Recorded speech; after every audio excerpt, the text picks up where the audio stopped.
طيب نيجي للتقييمات. محمد صبحي كان كويس النهارده 8/10. عمر جابر 4/10، يمكن انا كارمه كمان. محمود بنتايك 2/10 كان سيء. حسام عبد المجيد 3/10. محمود حمد الونش 2/10. الكرة الأخيرة اللي جات له دي أنا بشوف إن هي مكانها، مش هقول لك إن هي تتحط جون، بس إن هي تروح في إطار المرمى. دونجا 2/10 سيء. دونجا ده بتاع السنة اللي فاتت، راجع للسنة اللي فاتت.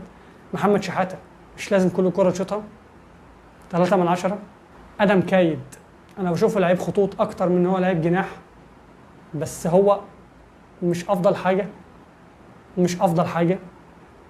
ف3/10. عبد الله السعيد 2/10. ناصر ماهر 5/10. كان بيحاول يمسك الكوره، كان بيحاول يعدي، بس هو في مكان مقتول، مش مكانه طبيعي، مش مكانه. عدي الدباغ 7/10. ليه 7/10؟ لأن هو لعب وأدى كويس. في الشوية اللي أدى فيهم لا كان مزعج، وتحركاته حلوة، بيتحرك بره المنطقة ياما، لأن مفيش حد بيوصل له الكورة. في كذا كورة في الشوط الأولاني نزل وساط في نص ملعب عشان يستلم الكورة، بيتحرك بره ياما، بيتحرك في المنطقة ياما، لما بتجيله كذا كورة بيعرف يتعامل كويس. ف7/10. التبديلات أنا شايف إن التبديلات كلها باستثناء اخوان 2000، يعني التبديلات كلها مثلا من غير ما اذكر اسماء ممكن تاخد 2 او 3/10، لكن بالنسبه لاخوان 2000 بالشويه اللي لعبهم لا ياخد 9/10. فنظري ياخد 9/10.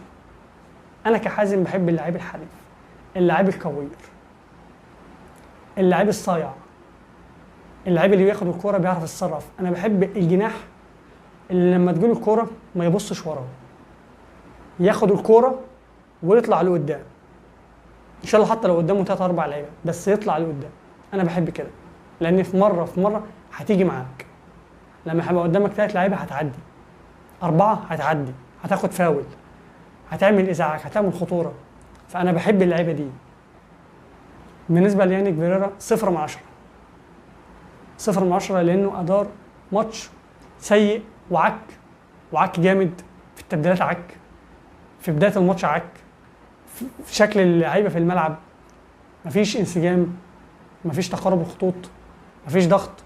اتمنى تدارك الاخطاء دي في الماتشات الجايه، واحنا ورا الزمالك على طول. وبس كده، سلام.